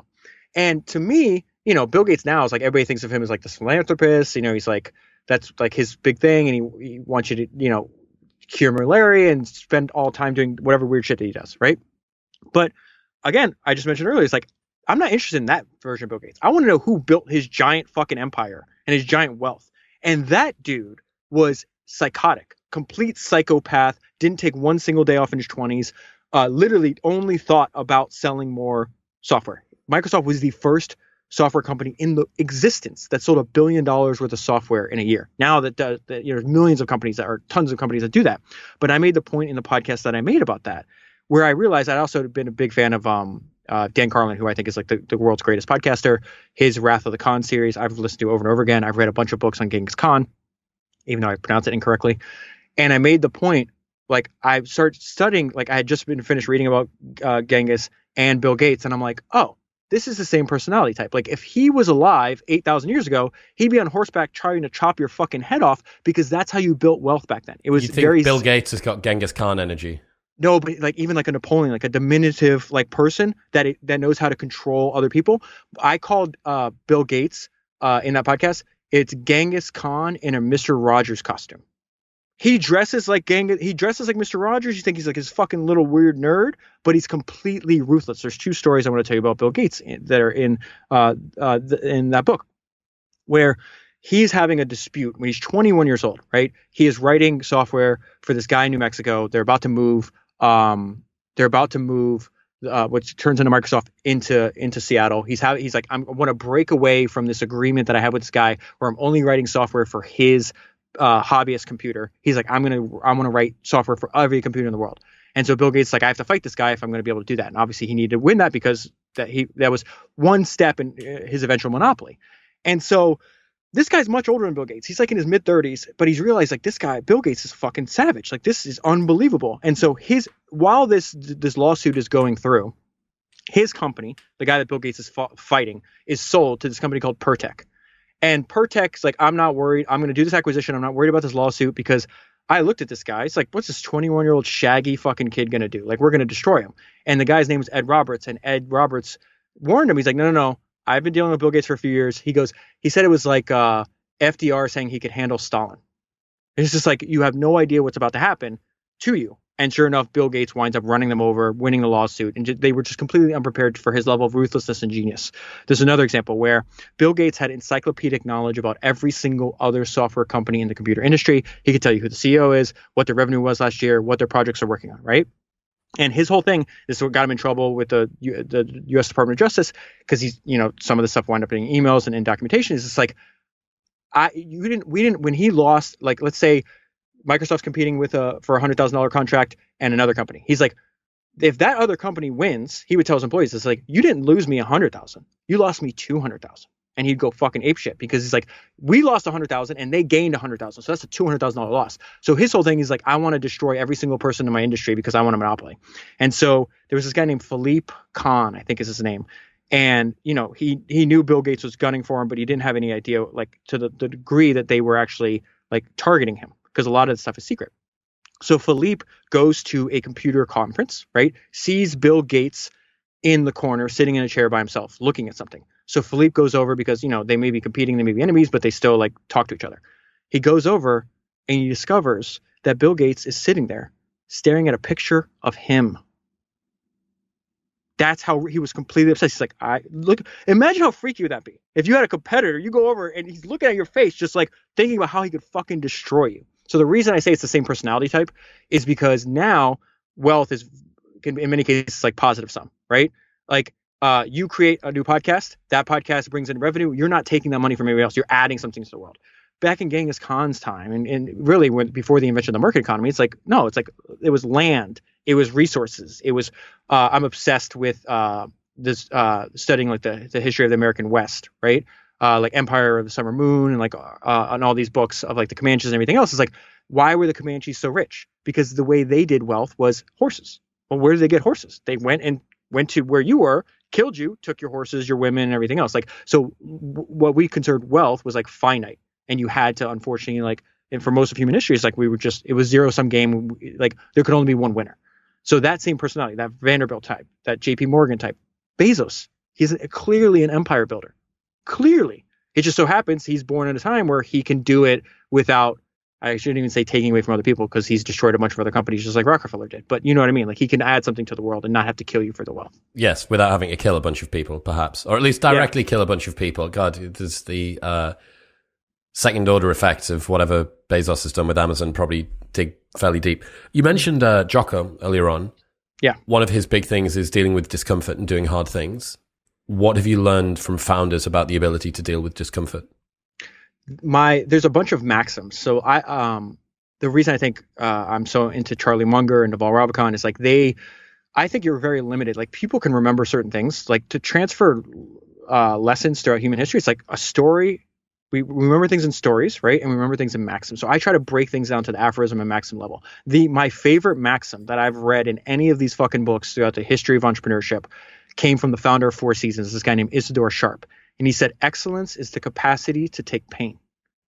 Like, in every single story, there is none, you're not going to find, and this is why I think it's so important for people to understand, like, the founder's journey sounds a lot like the hero's journey. It's like nothing's new under the sun, right? And so he wrote this fantastic book called Four Seasons, My Business Philosophy. It's his autobiography. And he starts out, he's just working in construction with his dad. Like, it's an absolutely fantastic book. And he has this idea of like building the world's first collection of 5-star only hotel chain, right? Guy's still alive, winds up, this is going to be funny. He sold his business to some guy, one of like the kings of Saudi Arabia, and Bill Gates. So tied to the Bill Gates empire building thing. Like, this guy, you don't have enough money, Bill? Like, why are you buying the Four Seasons, Bill? What the hell is wrong with you? These guys are relentless. Elon just talked about the fact that he heard that Bill Gates had like a $500 million short position on Tesla like a few years ago. It's like, what is wrong with you, Bill? Like, this is why I say, like, he'd be on horseback because Genghis didn't stop. He just like, I'll just keep going till I get to Europe, till like I hit the other sea. So anyways, Izzy has this thing where it's just like he transitions from working construction and like building maybe individual houses to like his first business or whatever the case is. That book talks about like the amount of emotional stress that you're going to be under. His wife has a great thing in the book where she'd wake up at like 3 a.m. and she'd find her husband with like his arms behind his head, just looking up at the ceiling, trying to like deal with like, fuck, I have this big problem. I don't, where am I going to get the money? How are we going to do this? And so he realized like it's supposed to be difficult.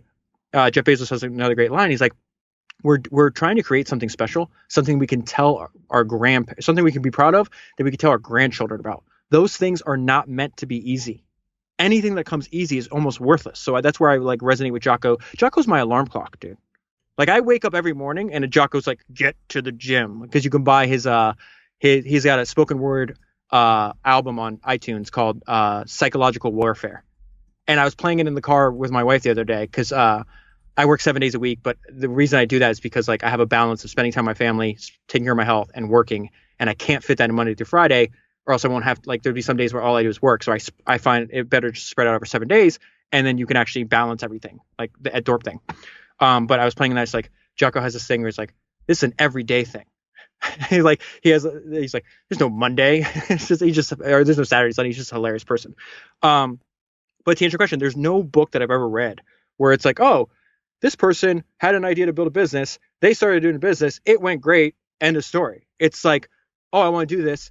I take 1 step forward, 3 steps back. Oh, damn, that hurt. In fact, have you seen this? The greatest illustration of this comes in like the first few minutes.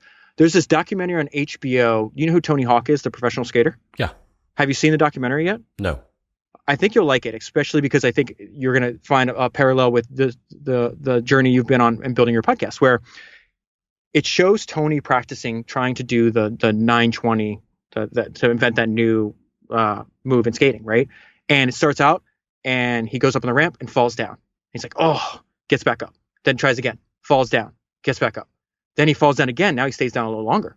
Now he's like breathing heavy. He's like, breathing. He's like, do I want to do this? Like, gets back up. This goes on for like 3 or 4 or 5 minutes, to one point where like he falls and he like yelps in physical pain. He's like, like he broke a fucking rib or something, right? He's down for a long time, gets back up. And I watched that, and by the time I saw that, I had read like 250 biographies. I'm like, oh, that's what's in the books. You're going to be experiencing pain. Most people quit. Why do I have Shackleton on my phone? By Endurance We Conquer. It is supposed to be painful going into that. So the number one book recommendation I have is James Dyson has 2 autobiographies, right? He just wrote another one that was published. I read that book too. It's great. That's not the book. His first autobiography that came out at the time, Dyson it was still only in the UK, and he only had one product, which was his Cyclone vacuum. Now he's built this empire, like one of the most valuable private companies in the world, right? But the reason I recommend that book is because it's 14 years of pain and struggle, and this weird guy that refuses to quit. He opens up the bag on the Hoover Junior vacuum cleaner, does not understand why the suction doesn't work, when he's like 32 maybe.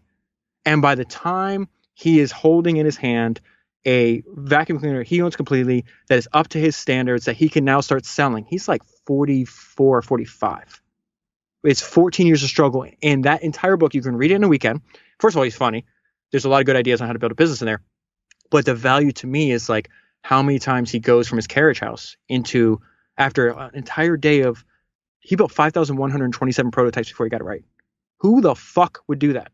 Who would do 500 podcasts before they get a monster break, right? It's the same fucking thing over and over again. And so, but he's like, listen, I could say that it's easy to say determination is important. Persistence is important. It's another thing to go into your house covered in soot, crying your fucking eyes out as an adult man with a wife and 2 kids to support, with now a second fucking mortgage on my house that is tied to my business. And if I fail, we don't have a fucking house.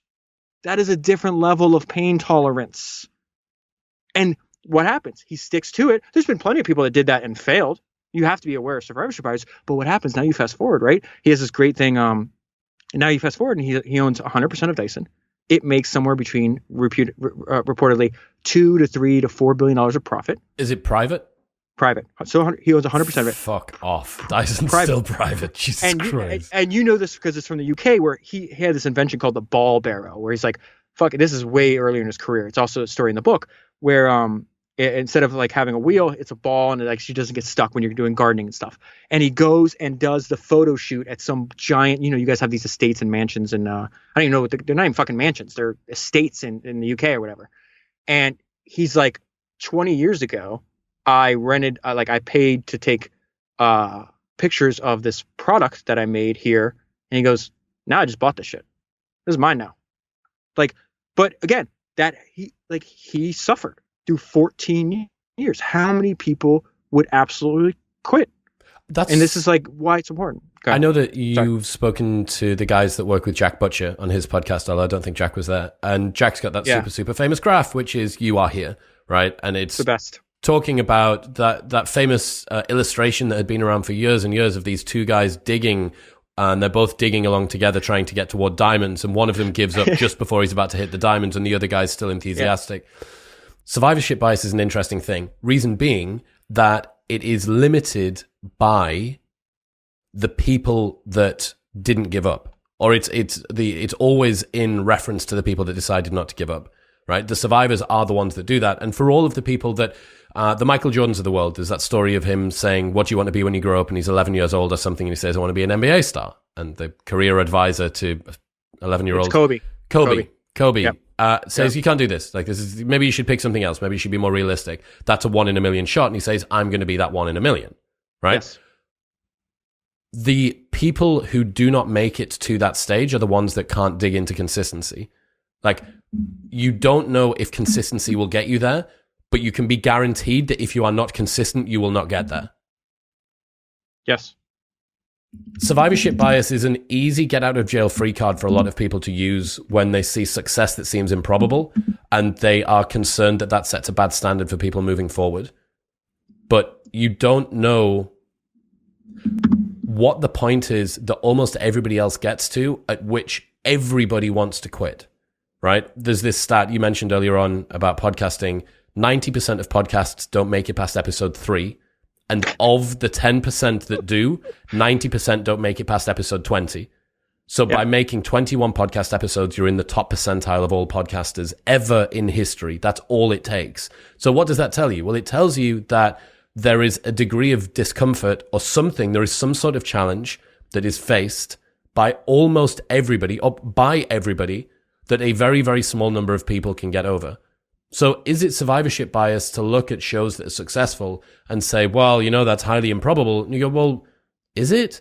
Or is it just that there is a particular hurdle which tactically you need to get past? And once you do, you're broken out into this unbelievably vast open space with relatively few competitors. I think it's a quote that I learned from you about your mediocrity is my opportunity. Yeah. This is the way I fucking hate when people bring that up, because a lot of people will respond to like some post. Like if I say, hey, most of all my social media channels are just like repurposing highlights. It's like, I don't have a lot of opinion. My opinion is irrelevant. It's like, hey, this Michael Jordan said this about this. You might find it valuable, right? The founder of Dunkin' Donuts said this. You might find it valuable. Like, that's all. It's all educational content. Even if they never listen to the podcast, my goal with all my social media channels is like, oh, you'll learn something. And hopefully you check out my podcast. If you don't, that's cool. I'm fine with you just learning like these little, like me repurposing these 20,000 highlights I have.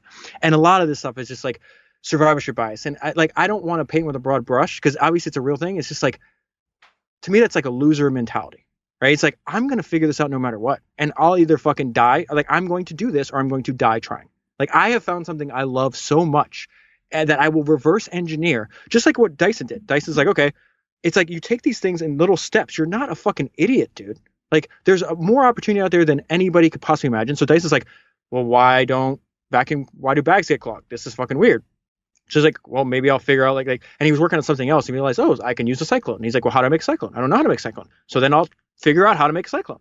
Then once I solve that, okay, now how do I sell my vacuum cleaner? Do I license it? He went down licensing. Oh, the licensing doesn't work. Oh, maybe I have to do it myself. Do I need a partner? Okay, I'll check on a partner. Partnership didn't work. Okay, I'll do it myself. It's like, break things down to smaller components and then just figure it out. For like me and you, it's very simple. It's like all of our time is broken down into, we make the podcast, and then all of the other time is like, we just have to make people aware of its existence. And then the podcast will convert them themselves. When people find founders, it's like, what the fuck is going on here? Why is this fucking guy with this giant head reading all these biographies? It's like, then they start listening. Then they listen to 1. Then they listen to 2. Then they listen to 40. And by the time they get to 30, 40, 50 episodes, it is impossible for them to not tell other people about it. And guess what? The best market for a new startup is a group of like-minded people concentrated together that no one else is serving. Well, guess what? You're a founder. I'm a founder. Who do you know? You know a ton of other fucking entrepreneurs and founders. And so if you find something like, hey, this is valuable for my work, or I learned something from Chris's podcast, you don't shut up about it. Just like if I see a great movie or a great CD or CD, now I'm showing my age, a great track on Spotify or whatever, it's like I send it to our funny TikTok. It's natural to share people. So it's like, for us, it's very simple. It's like, I'm going to stay in the game. I'm going to try to, like, you go back. I thought your early podcasts are still great. But I guarantee if you go back to like episode 100, you're probably like, oh, you're like, I'm so much better. Because I do the same thing. I'll get messages about like, I listened to episode 50 last time. I'm like, please don't. Fuck. Please don't. But they don't, you know what I mean? But that's also a good thing that Paul Graham talks about. It's like the great thing about painting is painters leave like a progression so you can see the gradual refinement over time. And very few other domains show that, right? But podcasting does. Go watch. I was listening to Joe Rogan. My friend Eric put me on to Joe Rogan back in like 2010 because he was into UFC. He's like, come over to my house and watch this podcast with me. I was like, what the fuck is a podcast? And then it'd be Joe sitting on his couch, his white couch with Brian Redband, and there'd be like snow and shit. Like it was on Ustream. It wasn't, I didn't like, we were not listening on Apple Podcasts. Maybe this is probably 2009 actually. But my point is like, then go compare Joe episode 50 with episode 2000. And this is I'm going to go back to the survivorship bias, and I want to talk about something else real quick that popped up. I just finished rereading Peter Thiel's 0 to 1, and his whole thing is like he has a definitive worldview. He's like, you're not a fucking lottery ticket. You have control and mastery over the world. You have to go out and like you can have, if you plan and strive to things, you can actually change the world, which is all entrepreneurs understand. Steve Jobs said the same thing. He's like, once you realize that everything around you was built by people no smarter than you, like and you can make your own things that other people interact with. You can literally change and poke the world, and something changed on the other side of the other side. You'll never be the same. But there's people. What I realize, like, there's so many people that don't believe that. They think life is something that happens to them. And so what Peter Thiel says in that book, he quotes this Emerson quote: "Shallow men believe in luck. Strong men believe in cause and effect." Yes, you have to stay in the game long enough to get lucky. But you know how you get lucky? By preparing all the time, by showing up every day for fucking years. My podcast, just like yours, has grown unbelievably. Like the rate of growth in 2022 has been fucking crazy. But what people didn't see is like me sitting in a room by myself for 4 years every day before that. That's why I love what Kanye said on his, and I'm not talking about what the fuck how he is now or anything else, right? But on his first album, he says, he's like, lock yourself in a room for making 5 beats a day, every day for 3 summers. I deserve to do these numbers. That's what he's also saying. He's like, I've been making beats since I was 12. You didn't know who the fuck I was till I sold my beat to Jay-Z when I was 24. You didn't see the 12 years, the time that you're hanging out with friends, you're going to parties. It's like, I'm making beats and I'm rapping on beats. There's a fantastic, if you want to talk about the founder's journey, the hero's journey, let's call it the founder's journey. The first 2 episodes of Genius, which is the Kanye West documentary on Netflix, skip the 3rd episode. It's useless. But those first 2, he had the wherewithal to be followed around when he was 20, 21, 22, 23 by a fucking camera crew as he's trying to break into the industry. That shit that you see in those first 2, and I play it on my computer over and over again because I feel like I'm in that same spot. It's like I was in my this fucking booth that you see me in, this soundproof booth, reading every day.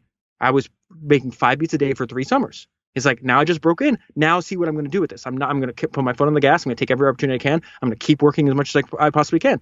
And because I believe in cause and effect, I'm going to do the work necessary so I become lucky. And I don't give a shit about, oh, this podcaster, did it for a year or 2 and then quit. That's irrelevant to me because I'm not quitting. A family friend of mine, my brother-in-law's best friend, right? They're like, hey, I know David's into podcasting. I started my own podcast. I'd love to be able to like pick his brain about it. And because he's a family friend, I was like, yeah, I'll talk to you, whatever. He's like a nice guy. So I went up talking to him, and he's telling me about like he started this podcast, and he's like, oh man, I did some episodes and then I stopped. And he was talking about weird stuff where he'd like have all his guests travel to like a professional recording studio, right? It's like, first of all, you don't need that. Like just you need reps. Arnold Schwarzenegger's thing is like everything is reps, right? And then I talked to him. We were talking for a while, and then I found out, wait a minute. This is like, I don't know, maybe 10, 15 minutes of the conversation. I can't remember. But I was like, how many episodes have you done? He's like, 6. I was like, call me back when you hit 100. Click. What the fuck are we talking about? I literally told him, I was like, we have nothing to talk about. You've done 6. The arrogance, and he's not an arrogant kid, the arrogance that you think you could do something 6 times and be good at it. Why hasn't the world delivered me what I deserve? It's crazy. And this is a nice, smart kid, right? I'm not like insulting him. I was like, bro, do fucking 100 and then we'll talk. I think the reason that the reason that people have those points of view is because they don't see behind the scenes what's gone on. You look at the Rogan with the several $100 million Spotify deal and all of the plays and all of the accolades and all that stuff.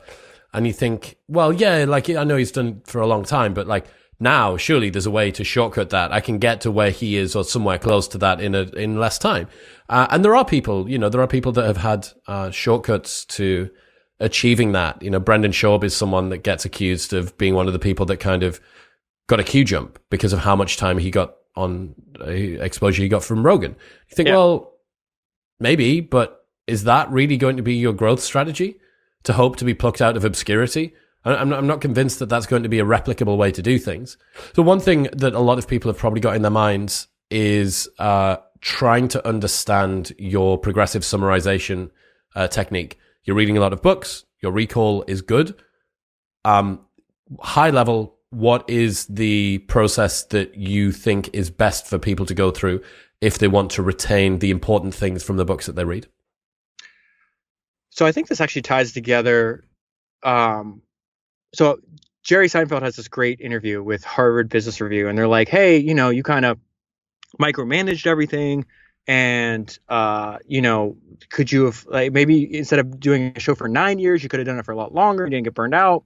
Like, maybe you should have hired McKinsey to help you. And he's like, who's McKinsey? They're like, oh, it's a consulting firm. He's like, are they funny?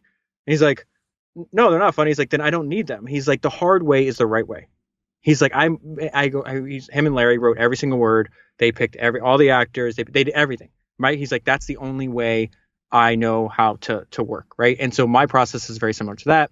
The way I relate it to Joe Rogan is like, if you think about it, Joe Rogan's built an empire with his fucking mouth, and everything he does, it looks easy. People are like, oh, it's just like 3 hours of, shooting the shit with your friends. It's not easy, as you know, right? And if you think it was like everything that he's interested in, like, it's all these forms of practice. It's like he's obsessed with the UFC and he's been a commentator for 20 years. That's his mouth. He's had to he's learning how to break down what he's seeing and make it interesting for the listener and the viewer, right? He's obsessed with comedy. He's been doing comedy for 30 fucking years. Same thing. How many reps has that guy put in on the microphone to make it look easy when he goes in front of now 25,000 people, right? Same thing with his podcast.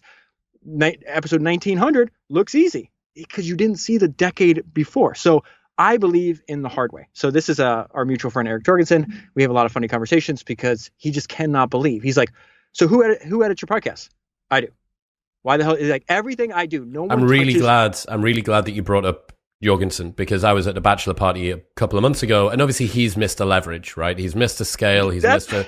Outsource. And I think that both me and you have strategies when it comes to the way that we do our project that makes him feel nauseous, frankly. Yes. And so his whole thing, he's like, David, you should only be fine.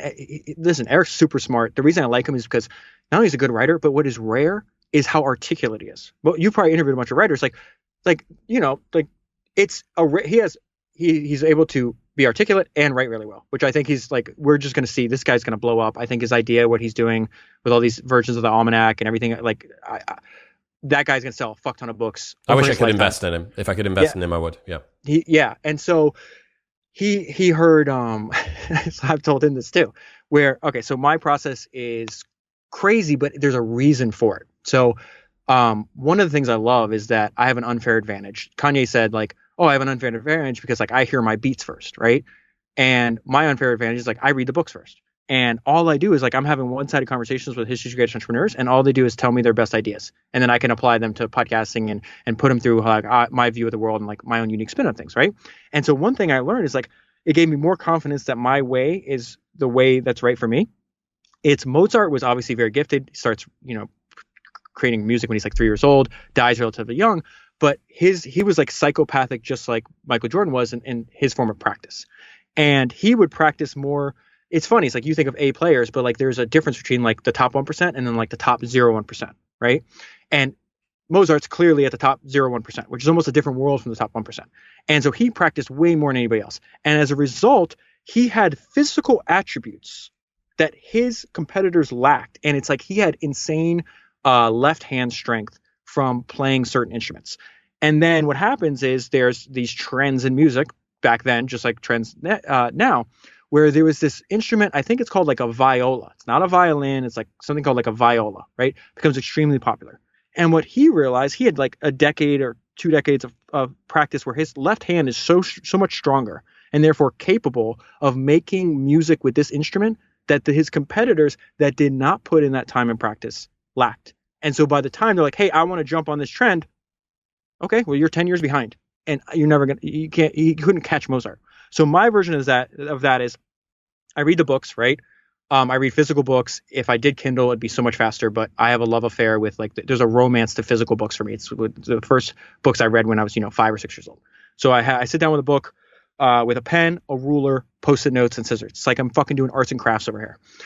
And I read the book. I start reading the page. I read in chronological order. And then whatever, I don't think about it. It's like all instinct. What jumps out? Like sometimes I'll highlight almost everything on a page. Sometimes I'll go fucking 20 pages with nothing. It's what speaks to me. And then I highlight it.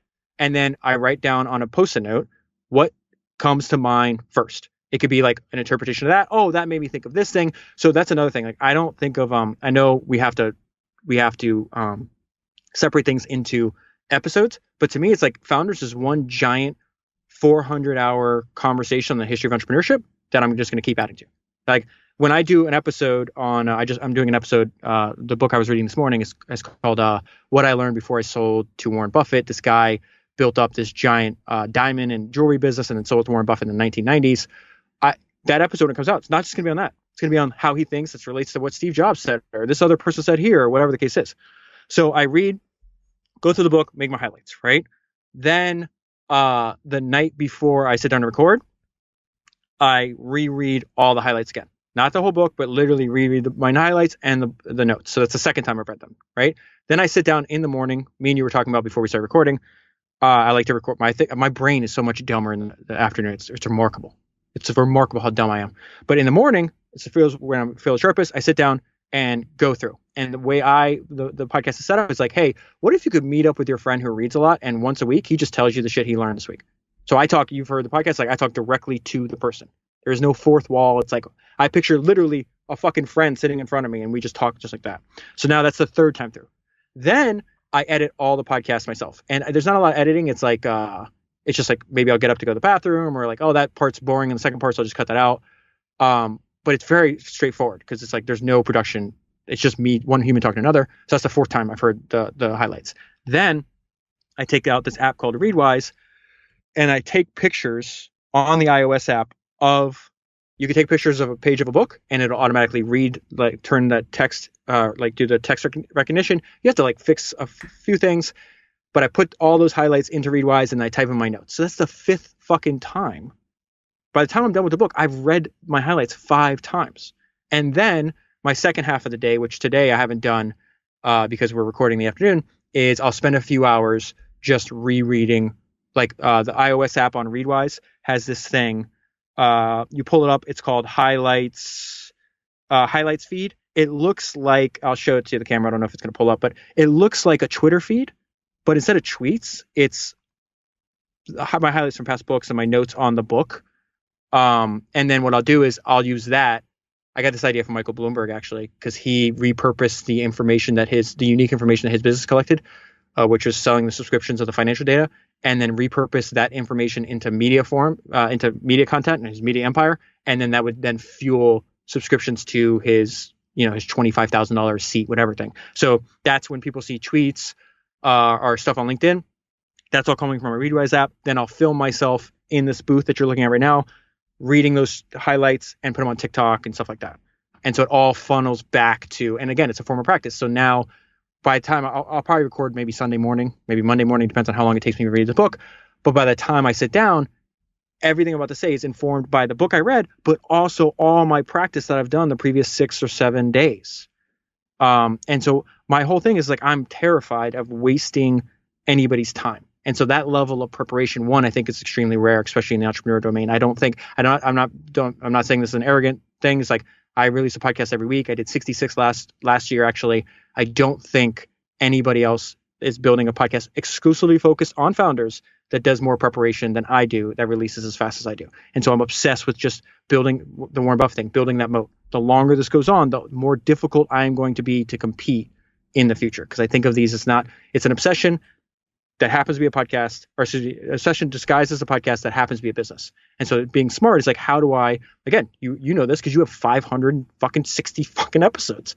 It's like, it's going to be very hard for you to replicate what you've been building up and all this shit that you're learning that then informs the conversations you have in the future with somebody saying, hey, I'm going to, I like what Chris does. I'm going to jump in and try to compete head to head with them. Good fucking luck, buddy. Dude, I'm really impressed with what you're doing. I think it's great. I think that teaching people through stories, especially stories from history, some of my favorite modes of learning. Ryan Holiday, Robert Greene, these guys have made absolute monster careers out of being historians masquerading as philosophers. And it's a very cool way to approach it. So let's wind this one up. Before you go, 3 books that you most often gift to people. Well, okay, so the most often that I gift to people would be Against the Odds, an autobiography by James Dyson. It was published 20 something years ago. It is now hard to find. It's out of print.